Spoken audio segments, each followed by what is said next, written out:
अजय शेरावत है। आज फिर आप एक नया तमाशा देख रहे होंगे राज्यसभा में। फिर से कांग्रेस बैकआउट करके राज्यसभा से बाहर। पहली बात तो मुझे ये नहीं समझ में आती, जब आपको पता है राज्यसभा और लोकसभा में एक प्रोसेस है जिसको हर कॉन्स्टिट्यूशनल मेंबर को चलाना बहुत इम्पॉर्टेंट है और उसकी पर डे की एक कॉस्ट है, बावजूद उसके सैकड़ों करोड़ रुपए इस पर खर्च हो रहा है क्योंकि कांग्रेस और सारी बाकी पार्टियां हर बात के ऊपर बाइकआउट करके बाहर भाग जाती हैं। मुझे एक बात नहीं समझ में आती, अगर आप में सामना करने की शक्ति नहीं है तो आप राजनीति में हो क्यों? अगर आप मजाक सह नहीं सकते हो तो आपको मजाक करने का कोई अधिकार भी नहीं है।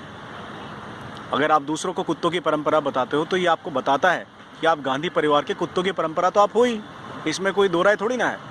आज भी तो गांधी वाले लोग जब भी आपको टुकड़ा डालते हैं तो आप कुत्तों की तरह पू पू पू पू करते हुए जाते हो, और थोड़ी ना आपके पास कोई सोल्यूशन है। नहीं तो राहुल गांधी जैसे गधे को कौन अपनी पार्टी का प्रेसिडेंट बनाएगा? तो कुत्तों वाली परंपरा तो कांग्रेस की पक्की है। करप्शन की भी परंपरा आपकी है। बेतहाशा करप्शन आप लोगों ने किया, इस देश को बर्बाद करने का काम कांग्रेस ने किया, चाहे वो 2G हो, चाहे वो 3G हो, चाहे वो इनके जीजाजी हो, चाहे वो राहुल गांधी की बेवकूफ़ी हो, चाहे वो सोनिया गांधी और इसका नेशनल हेराल्ड केस हो, चाहे वो बोफोर्स कांड हो राजीव गांधी के समय में, चाहे इमरजेंसी का इंदिरा गांधी का समय हो। गांधी परिवार ने भारत का सत्यानाश करने के अलावा आज तक कुछ नहीं किया है।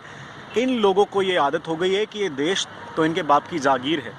मैं पूरे गांधी परिवार को ये बता देना चाहता हूँ, राहुल गांधी ये बात तुम भी सुन लो, ये देश भारत एक लोकतांत्रिक देश है, इसमें सबकी शहादत गई है, सबका बलिदान गया है। ये किसी गांधी परिवार के बाप की जागीर नहीं है।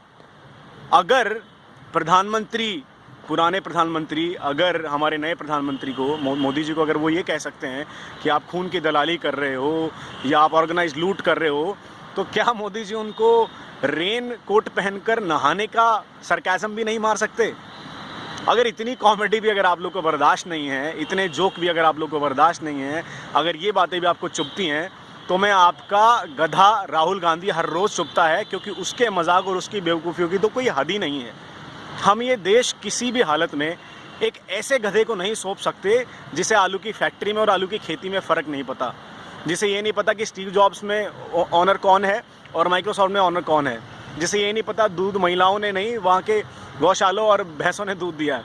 तो ऐसे किसी आदमी को अगर आप अपने पार्टी का प्रेसिडेंट बना सकते हैं, तो हम किसी ऐसे बाप की जागीर से चलने वाली पार्टी या बाप की जागीर से चलने वाला ये गांधी परिवार, ऐसे किसी भी पार्टी को ना तो आज का यंगस्टर सपोर्ट करता है, ना ये यंगस्टर आने वाले समय में आपको सपोर्ट करेगा।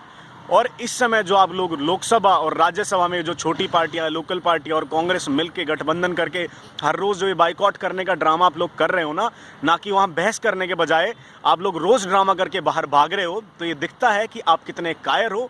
जब आपको सामना करना पड़ा ऑपोजिशन का, तो आप उस ऑपोजिशन के सामने खड़े भी नहीं हो पा रहे हो। आपको सिर्फ शासन करना आता है। जब इस बार बारी ऑपोजिशन में बैठने की आई तो आपको पता लगा ना, दिन में तारे नज़र आ गए। ये बात समझ ले पूरा गांधी परिवार, ये देश हम सबका है और लोकतंत्र का सम्मान करना सबकी ज़रूरत भी है और ईमानदारी भी है। हमें इस कॉन्स्टिट्यूशन का, इस संविधान का सम्मान करना है और सारी पार्टियां ये समझ ले।